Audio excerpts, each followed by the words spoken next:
नमस्कार दोस्तों, स्वागत है आपका आज के मुख्य समाचारों में। जी हां दोस्तों, आपको यहां पर देखने को मिलेंगी सुबह से लेकर शाम तक की तमाम बड़ी खबरें, मुख्य समाचार, ब्रेकिंग न्यूज़ अपडेट्स के रूप में।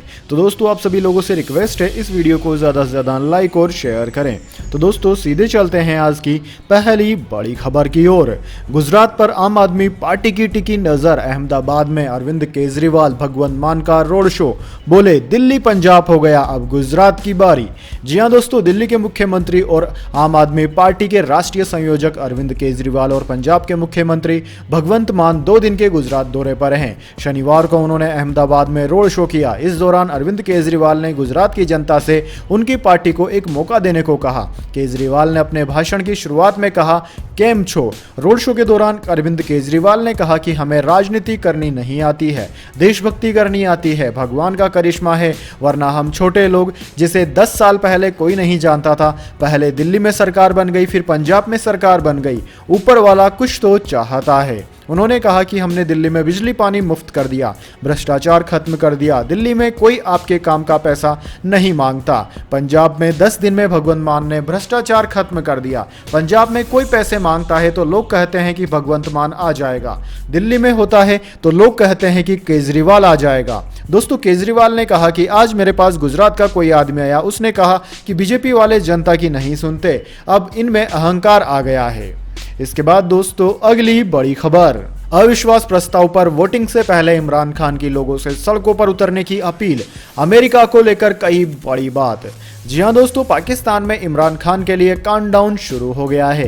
कल उनके खिलाफ अविश्वास प्रस्ताव पर वोटिंग है। इस बीच ट्रस्ट वोट से एक दिन पहले एक सार्वजनिक संबोधन में पाकिस्तान के प्रधानमंत्री इमरान खान ने कहा कि हमारी संसद समिति ने भी इस आधिकारिक दस्तावेज को देखा है, जिसमें कहा गया है कि अगर आप इमरान खान को हटाते हैं तो आपके अमेरिका के साथ संबंध अच्छे होंगे। इमरान खान ने लोगों से कहा कि वो उनके खिलाफ हो रही साजिश के खिलाफ प्रोटेस्ट करें, अपने लिए प्रोटेस्ट करें, मेरे लिए नहीं। इमरान ने कहा कि यह प्रदर्शन शांतिपूर्ण तरीके से होना चाहिए। इमरान खान ने कहा कि अविश्वास प्रस्ताव में अगर कल विपक्ष जीता तो अमेरिका जीत जाएगा। उन्होंने पाकिस्तान के नागरिकों से अपील करते हुए कहा कि आप सब एक खुददार मुल्क के लिए प्रोटेस्ट करें, आज और कल सड़कों पर अपने बच्चों के भविष्य के लिए प्रोटेस्ट करें। आप सबको सड़कों पर निकलकर यह बताना चाहिए कि हम जिंदा कौम हैं। उन्होंने कहा कि ब्रिटेन ने नाजायज तरीके से इराक पर हमला किया और 20 लाख लोगों ने इंतजाज किया। विपक्ष चाहता है कि पाकिस्तान अमेरिका की गुलामी करे। उन्होंने कहा कि वकीलों से मशवरा ले रहा हूं कि इसका बेहतर तरीका क्या हो। मैं एक एक पर केस करूंगा। हमें आपकी पाकिस्तान की फौज पर गर्व है। पाक पीएम बोले कि हमारे दुश्मन मुल्क को 3 हिस्सों में बांटने की कोशिश करते रहते हैं। इसके बाद दोस्तों, अगली बड़ी खबर। चीन में कोरोना का कोहराम, माँ बाप को बच्चों से रखा जा रहा है दूर, कठोर पाबंदियों से लोगों में है खौफ। जी हां दोस्तों, पिछले कुछ महीनों से पूरी दुनिया में कोरोना वायरस की रफ्तार धीमी रही है। दुनिया भर के तमाम देश एक बार फिर से अर्थव्यवस्था को रफ्तार देने के लिए कोविड की पहले वाली स्थिति में आते दिख रहे हैं। तो ऐसे में अब चीन से एक डराने वाली खबर सामने आई है। दरअसल दोस्तों, चीन में एक बार फिर से कोरोना वायरस रफ्तार पकड़ने लगा है। चीन का संघाई शहर इस समय पूरी तरह से कोरोना की चपेट में आ गया है और यहाँ हालात बेकाबू हो गए हैं। संक्रमण से बचाव के लिए चीन की सरकार ने संघाई में कई तरह की पाबंदियां लगा दी है। कोरोना के तेजी से बढ़ते मामलों के बाद सरकार ने कुछ ऐसी पाबंदियां लगाई है जो आपको हैरान कर देगी। दोस्तों, मीडिया रिपोर्ट्स के अनुसार कोरोना के संक्रमण के चलते माँ बाप को बच्चों से दूर किया जा रहा है। कहा जा रहा है कि बच्चों और माँ बाप अलग अलग क्वारंटीन सेंटरों में रखे जाएंगे। जब चीन सरकार की कठोर पाबंदियों को देखकर जनता के मन में अब खौफ बना हुआ है। इसके बाद दोस्तों, अगली बड़ी खबर। श्रीलंका में आर्थिक संकट से बदतर हुए हालात। विरोध प्रदर्शन रोकने के लिए 36 घंटे का राष्ट्रव्यापी कर्फ्यू। जी हां दोस्तों, पड़ोसी देश श्रीलंका इस समय आर्थिक संकट का सामना कर रहा है। बिगड़ती आर्थिक स्थिति और देश भर में जारी प्रदर्शनों के बीच राष्ट्रपति गोटाबाया राजपक्षे ने शुक्रवार रात को 1 अप्रैल से तत्काल प्रभाव के साथ सार्वजनिक आपातकाल लागू करने की घोषणा की। समाचार एजेंसी राइटर्स के अनुसार श्रीलंका में ईंधन की भारी किल्लत है। फ्यूल स्टेशनों में सशस्त्र बलों को तैनात किया गया है। इसी बीच सरकार ने विरोध प्रदर्शनों को देखते हुए शनिवार को 36 घंटे के राष्ट्रव्यापी कर्फ्यू की घोषणा की। राष्ट्रपति के घर के बाहर गुरुवार को हुए विरोध प्रदर्शन और हिंसा को देखते हुए अब उनके घर के बाहर भारी मात्रा में पुलिस बल को तैनात किया गया है। दोस्तों, देश में तेजी से बढ़ती महंगाई, आवश्यक वस्तुओं की कमी से नाराज सैकड़ों की संख्या में लोगों ने गुरुवार रात को प्रदर्शन किया। राष्ट्रपति गोटाबाया राजपक्षे के इस्तीफे की मांग करते हुए सैकड़ों प्रदर्शनकारी उनके आवास के बाहर एकत्रित हुए, जिसके बाद 45 लोगों को गिरफ्तार कर लिया गया और कोलंबो शहर के ज्यादातर इलाकों में कुछ देर के लिए कर्फ्यू लागू कर दिया गया। इसके बाद दोस्तों, अगली बड़ी खबर, पेट्रोल डीजल के दामों में फिर हुई बढ़ोतरी, 12 दिन में 10वीं बार बढ़े दाम। जी हां दोस्तों, लगातार 7 दिनों तक पेट्रोल में बढ़ोतरी के बाद शुक्रवार यानी कि 1 अप्रैल 2022 को देश भर में पेट्रोल और डीजल की कीमतें स्थिर रही थी, लेकिन 2 अप्रैल को फिर से इसमें 80 पैसे की बढ़ोतरी हुई। दिल्ली में पेट्रोल और डीजल की कीमत 102 रुपए 61 पैसे प्रति लीटर और 93 रुपए 87 पैसे प्रति लीटर रही। दोस्तों, पेट्रोल तथा डीजल की कीमतें करीब 4.5 महीने तक स्थिर रहने के बाद 22 मार्च को बढ़ाई गई थी। तब से 10वीं बार कीमतों में वृद्धि की गई है। दोस्तों, आपकी जानकारी के लिए बता दें, 5 राज्यों में चुनाव के चलते 4.5 महीने तक स्थिर रही पेट्रोल की कीमतें अब जब अंतर्राष्ट्रीय स्तर पर पेट्रोल के क्रूड दाम कम हो रहे हैं तब भी लगातार बढ़ाई जा रही है। इसके बाद दोस्तों, अगली बड़ी खबर, गर्मी ने 121 साल का रिकॉर्ड तोड़ा। 1901 के बाद पहली बार मार्च में पारा 40 के पार, 9 राज्यों में लू चलने की है चेतावनी। जी हां दोस्तों, देश भर में अप्रैल की शुरुआत में ही चिलचिलाती गर्मी ने लोगों का जीना मुश्किल कर दिया है। इस साल गर्मी ने मार्च में ही तीखे तेवर दिखाने शुरू कर दिए थे। मौसम विभाग के मुताबिक इस साल मार्च में तापमान ने 121 साल का रिकॉर्ड तोड़ दिया। दोस्तों, 1901 के बाद पहली बार मार्च में देश के कई शहरों में पारा 40 डिग्री के पार पहुंच गया। 1901 के बाद इस साल मार्च में औसत अधिकतम तापमान सामान्य से 1.86 डिग्री सेल्सियस ज्यादा था। दोस्तों, मौसम विभाग ने कहा है कि पारे की यह चाल जारी रहेगी। अगले कुछ दिनों में देश के 9 राज्यों में लू चलने के आसार हैं। दोस्तों, इंडियन मेट्रोलॉजी डिपार्टमेंट ने अलर्ट जारी करते हुए कहा कि अगले कुछ दिनों में मध्य प्रदेश, राजस्थान, पूर्वी यूपी, छत्तीसगढ़, हरियाणा, दिल्ली, गुजरात, झारखंड और विदर्भ क्षेत्र में लू की लहर चल सकती है। विभाग ने इस दौरान लोगों से सतर्कता बरतने की अपील की है। राष्ट्रीय राजधानी दिल्ली में 4 से 8 अप्रैल के बीच तापमान 40 से 41 डिग्री सेल्सियस तक पहुंचने की संभावना है। इसके बाद दोस्तों, अगली बड़ी खबर, मुंबई की लगातार दूसरी हार, राजस्थान ने 23 रन से हराया। चहल ने डेथ ओवर में की शानदार बॉलिंग, पोलार्ड की धीमी बैटिंग एमआई पर भारी पड़ी। दोस्तों, आईपीएल में मुंबई की जीत का खाता शनिवार को भी नहीं खुल सका। उसे लगातार दूसरे मैच में हार का सामना करना पड़ा। डीवाई पाटिल स्टेडियम में राजस्थान ने उसे 23 रन से हराया। दोस्तों, चहल ने डेप्थ ओवर में शानदार गेंदबाजी की और 2 विकेट झटके। राजस्थान के बटलर ने शतक लगाकर स्कोर 193 रन पहुंचाया था। टारगेट चेज कर रही मुंबई ने शुरुआत में ही रोहित शर्मा का विकेट खोया। ईशान और तिलक ने 81 रन की पार्टनरशिप कर उम्मीद बांधी, पर दोनों 50 लगाकर आउट हो गए। इसके बाद पोलार्ड की धीमी बल्लेबाजी के चलते टीम 194 रन नहीं चेज कर पाई। दोस्तों, राजस्थान ने मुंबई के खिलाफ पहले बैटिंग करते हुए जब भी 190 या इससे ऊपर का स्कोर बनाया है तब उसे जीत हर बार मिली है। इसके बाद दोस्तों, अगली बड़ी खबर, WHO ने कहा ओमिक्रॉन से 43% ज्यादा तेजी से फैलता है XE वेरिएंट। ब्रिटेन में 500 से ज्यादा केस मिले।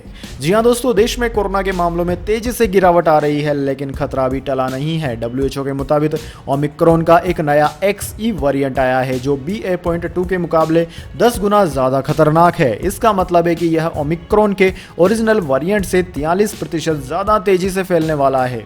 XE वेरिएंट ओमिक्रॉन के 2 सब लीनेज BA.1 और BA.2 को मिलाकर बना है। हालांकि दोस्तों, WHO ने कहा कि जब तक इस वेरिएंट के ट्रांसमिशन में कोई खास बदलाव नहीं देखा जाता तब तक इसे ओमिक्रॉन के वेरिएंट के तौर पर ही देखा जाएगा। ओमिक्रॉन के XE वेरिएंट का पहला केस 19 जनवरी को ब्रिटेन में मिला था। तब से अब तक इस वेरिएंट के 600 से ज्यादा मामले मिल चुके हैं। इसके अलावा ये वेरिएंट फ्रांस, डेनमार्क और बेल्जियम में भी पाया गया है। इसके बाद दोस्तों, अगली बड़ी खबर, गौतम अडानी का डंका, बने एशिया के सबसे अमीर शख्स, संपत्ति में हुआ जोरदार इजाफा। जी हां दोस्तों, अडानी ग्रुप के चेयरमैन गौतम अडानी भारत और एशिया के सबसे अमीर शख्स बन गए हैं। ब्लूमबर्ग बिलियनियर्स इंडेक्स के मुताबिक अडानी की कुल नेटवर्थ $100 मिलियन हो गई है। इसके साथ ही वह दुनिया के 10वें सबसे अमीर व्यक्ति भी बन गए हैं। दोस्तों, नेटवर्थ में $2.44 बिलियन के इजाफे के साथ अडानी दुनिया के सबसे अमीर लोगों की ब्लूमबर्ग की लिस्ट में 10वें स्थान पर पहुंच गए। वहीं $100 मिलियन की नेटवर्थ के साथ अडानी सेंटी मिलेनियर्स क्लब में भी शामिल हो गए। $100 मिलियन से सबसे ज्यादा की नेटवर्थ वाले व्यक्तियों को सेंटी बिलियनियर कहा जाता है। अडानी की नेटवर्थ में इस साल अब तक 23.5 बिलियन डॉलर का इजाफा हो चुका है। लिस्ट में शामिल सभी लोगों में अडानी की संपत्ति में इस साल सबसे ज्यादा ग्रोथ देखी गई। वहीं दोस्तों रिलायंस इंडस्ट्रीज के प्रमुख मुकेश अंबानी अब ब्लूमबर्ग के सबसे अमीर लोगों की लिस्ट में 11वें स्थान पर हैं। वह एशिया और भारत के दूसरे सबसे अमीर व्यक्ति हैं। उनकी कुल नेटवर्थ 99 बिलियन डॉलर आंकी गई। इस साल में अब तक अंबानी के नेटवर्थ में 9.03 बिलियन डॉलर का इजाफा हुआ। इसके बाद दोस्तों अगली बड़ी खबर, सावधान 2 दिन तक गुल हो सकती है आपके घर की बिजली, कर्मचारियों ने किया हड़ताल का ऐलान। जी हां दोस्तों, केंद्र सरकार की निजीकरण की नीतियों के खिलाफ देश भर के बिजली कर्मचारियों ने हड़ताल का ऐलान किया है। तमाम बिजली कर्मी आगामी 28 और 29 मार्च को हड़ताल करेंगे। National coordination committee of electricity employees and engineers की बुधवार को हुई बैठक में यह अहम निर्णय लिया गया। दोस्तों देश भर के श्रम संगठनों के आह्वान पर सभी राज्यों के बिजली कर्मचारी भी इस 2 दिवसीय देशव्यापी हड़ताल में भाग लेंगे। दोस्तों all India power engineers federation के प्रेसिडेंट शैलेंद्र दुबे ने बताया कि सभी राज्यों के बिजली कर्मचारी भी केंद्र सरकार की निजीकरण की नीति के विरोध में हड़ताल में शामिल होंगे। इसके बाद दोस्तों अगली बड़ी खबर, अखिलेश यादव बोले अगले चुनाव तक 275 रुपए प्रति लीटर होगी पेट्रोल की कीमत। जी हां दोस्तों, समाजवादी पार्टी के अध्यक्ष अखिलेश यादव ने पेट्रोल और डीजल की कीमतों में हो रही लगातार बढ़ोतरी को लेकर केंद्र सरकार पर निशाना साधा है। उन्होंने कहा कि अगला चुनाव आने तक प्रति लीटर पेट्रोल की कीमत 275 रुपए हो जाएगी। यही नहीं, सपा प्रमुख ने बाकायदा महंगाई का गणित भी समझाया। दोस्तों आपकी जानकारी के लिए बता दें, पिछले 12 दिन में 10 बार पेट्रोल डीजल के दाम बढ़ चुके हैं। यूपी के पूर्व मुख्यमंत्री अखिलेश यादव ने एक ट्वीट में बाकायदा इसका हिसाब समझाते हुए कहा कि जनता कह रही है कि 80 रुपए प्रति दिन या फिर लगभग 24 रुपए प्रति महीने के हिसाब से पेट्रोल के दाम यूं ही बढ़ते रहे तो अगले जो चुनाव नवंबर दिसंबर में होंगे, इस बीच 7 महीने में दाम लगभग 175 रुपए प्रति लीटर तक बढ़ जाएंगे। मतलब आज के 100 रुपए लीटर से बढ़कर पेट्रोल 275 रुपए प्रति लीटर हो जाएगा। यह है भाजपाई महंगाई का गणित। दोस्तों आपकी जानकारी के लिए बता दें कि उत्तर प्रदेश समेत 5 राज्यों में पिछले महीने विधानसभा चुनाव संपन्न होने के बाद से पेट्रोल और डीजल के दामों में लगातार वृद्धि हो रही है। शनिवार को पिछले 12 दिनों में 10वीं बार ईंधन की कीमतों में इजाफा दर्ज किया गया। यही नहीं, इसके अलावा रसोई गैस के दाम भी बढ़ा दिए गए हैं। इसके बाद दोस्तों अगली बड़ी खबर, गोल्ड सिल्वर प्राइस टुडे, सोने में मामूली गिरावट लेकिन चांदी 893 रुपए फिसली। आने वाले दिनों में और गिर सकती है कीमत, जान लीजिए वीकली अपडेट। जी हां दोस्तों, जाने सोने और चांदी की वीकली दाम, लेकिन उससे पहले मेरी आपसे एक छोटी सी रिक्वेस्ट है, अगर दोस्तों आपको अभी तक हमारी न्यूज़ पसंद आई है तो इसे एक छोटा सा लाइक जरूर दे दीजिए, और अगर पसंद नहीं आई है तो बेशक आप डिसलाइक भी कर सकते हैं, लेकिन दोस्तों लाइक और डिसलाइक जरूर दीजिए, क्योंकि दोस्तों यही हमारी मेहनत का फल होता है और इसी से हमें पता चलता है कि आपको हमारी वीडियोस पसंद आ रही है या नहीं। तो दोस्तों जल्दी से जान लेते हैं क्या है सोना चांदी का ताज़ा दाम। दोस्तों इस हफ्ते सोने की कीमत में मामूली गिरावट देखने को मिली है, हालांकि चांदी में इस हफ्ते भी बड़ी गिरावट रही। India Boolean and jewellers association की वेबसाइट के अनुसार सराफा बाजार में इस हफ्ते सोना 15 रुपए सस्ता होकर 51,638 रुपए प्रति 10 ग्राम पर आ गया। वहीं दोस्तों चांदी की बात की जाए तो चांदी 800 रुपए से ज्यादा की गिरावट के साथ में 66,889 रुपए प्रति किलोग्राम पर आ गई है, यानी कि इस हफ्ते इसकी कीमत में 893 रुपए की कमी दर्ज की गई। वहीं दोस्तों अंतर्राष्ट्रीय बाजार की बात की जाए तो अंतर्राष्ट्रीय बाजार में सोने और चांदी के दामों में गिरावट देखने को मिली। शुक्रवार को अंतर्राष्ट्रीय बाजार में गोल्ड का हाजिर भाव $12 प्रति औंस टूटकर $1924 प्रति औंस के स्तर पर आ गया। वहीं चांदी की बात करें तो ये $24 प्रति औंस पर है। इसके बाद दोस्तों अगली बड़ी खबर, रॉयल इनफील्ड जल्द लॉन्च करेगी इलेक्ट्रिक बाइक, बुलेट की तरह होगी दमदार।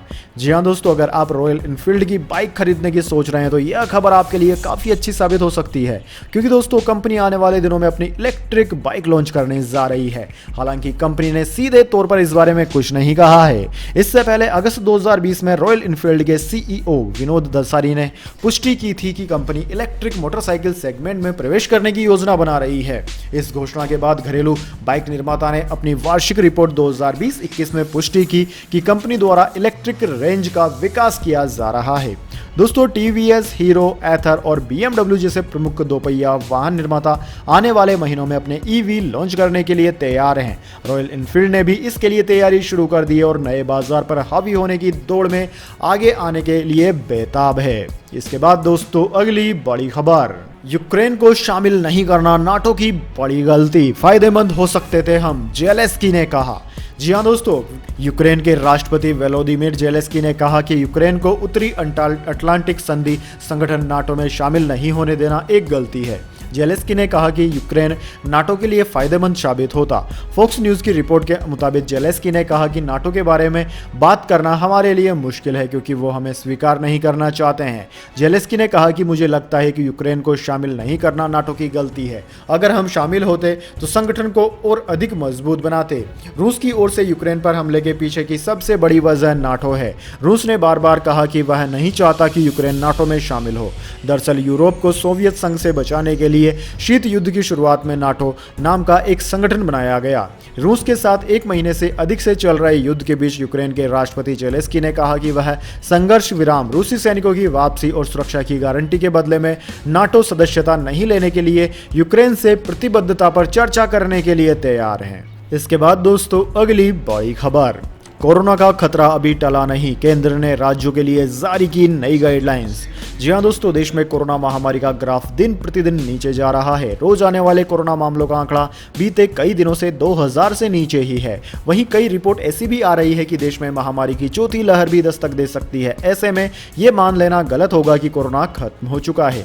दोस्तों, वायरस की गंभीरता को देखते हुए केंद्रीय स्वास्थ्य मंत्रालय ने राज्यों को बुधवार को जरूरी दिशा निर्देश जारी किए। दोस्तों, आपकी जानकारी के लिए बता दें, कोविड-19 मामलों में गिरावट को देखते हुए केंद्र ने बुधवार को राज्यों से आर्थिक और सामाजिक गतिविधियों में छूट देने को तो कहा ही है, साथ ही कोविड उचित व्यवहार का पालन करने की भी बात कही है। केंद्रीय स्वास्थ्य मंत्रालय ने 10% से अधिक कोरोना सकारात्मकता दर, 40% तक ऑक्सीजन समर्थित या आईसीयू बेड के इंगेज होने वाले क्षेत्रों को आवश्यक पाबंदी लगाने के सुझाव दिए गए हैं। इसके अलावा दोस्तों, सरकार ने टेस्ट, ट्रैक, ट्रीट, टीकाकरण और कोविड उचित व्यवहार के पालन की 5 गुना रणनीति पर निरंतर ध्यान केंद्रित करने पर भी जोर दिया है। इसके अलावा उन्होंने कोरोना के हल्के मामलों के लिए होम आइसोलेशन प्रोटोकॉल और हाई रिस्क वाले मामलों की विशेष निगरानी जारी रखने के भी निर्देश दिए गए हैं।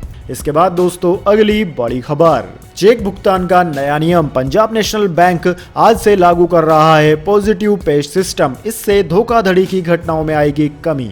जी हां दोस्तों, पंजाब नेशनल बैंक 4 अप्रैल 2022 से पॉजिटिव पे सिस्टम लागू करने जा रहा है। पीएनबी की ओर से दी गई जानकारी के मुताबिक 4 अप्रैल से चेक भुगतान के लिए वेरिफिकेशन जरूरी होगा। यह बदलाव चेक पेमेंट को सेफ बनाने और बैंक फ्रॉड को रोकने के लिए किया गया है।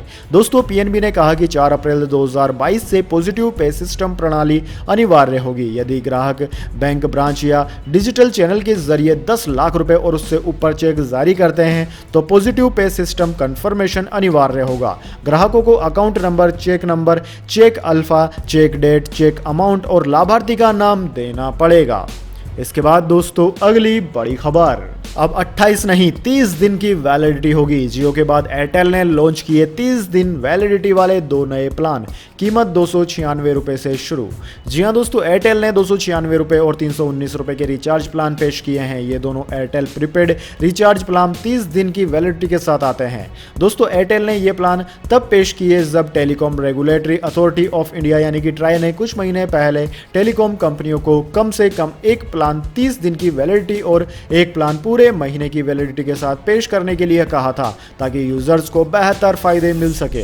दोस्तों, 296 रुपए का एयरटेल प्रीपेड रिचार्ज प्लान में अनलिमिटेड कॉलिंग, डेली 100 SMS और कुल 25 GB डेटा मिलता है। इस प्लान की वैलिडिटी 30 दिन की है। इसके अलावा दोस्तों 319 रुपए के एयरटेल प्रीपेड रिचार्ज प्लान में अनलिमिटेड कॉल्स, डेली 100 SMS और डेली 2 GB हाई डेटा मिलेगा। यह प्लान पूरे 1 महीने की वैलिडिटी के साथ आता है। इसके बाद दोस्तों अगली बड़ी खबर, crypto currency price update, crypto currency market में आई तेजी, बिटकॉइन 35.92 लाख और इथेरियम 12,601 रुपए से ज्यादा उछला। जी हां दोस्तों, शनिवार को प्रमुख क्रिप्टो करेंसी की कीमतों में शानदार तेजी देखने को मिली। बिटकॉइन सुबह 10 बजे 2.56% की बढ़त के साथ 35.92 लाख रुपए पर कारोबार कर रहा था। इस दौरान इसकी कीमत में 89,558 रुपए से ज्यादा की बढ़ोतरी हुई। इथेरियम की बात करें तो बीते 24 घंटों में इसकी कीमत में 4.94% की तेजी देखी गई है। 12,601 रुपये बढ़कर 2.67 लाख रुपए पर पहुंच गई।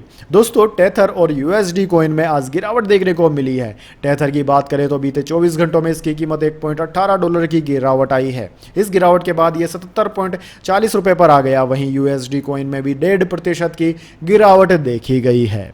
तो दोस्तों, यह थी आज की तमाम बड़ी खबरें। इसके बाद दोस्तों बारी आती है आज के माइंड क्विज क्वेश्चन की।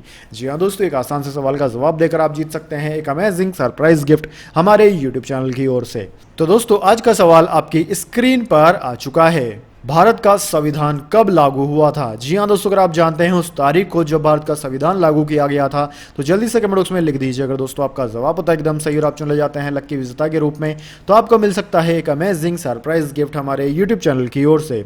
तो दोस्तों, जल्दी से अपना उत्तर कमेंट बॉक्स में लिख दीजिए, वीडियो को लाइक कर लीजिए और चैनल को सब्सक्राइब करके बेल आइकन भी दबा लीजिए।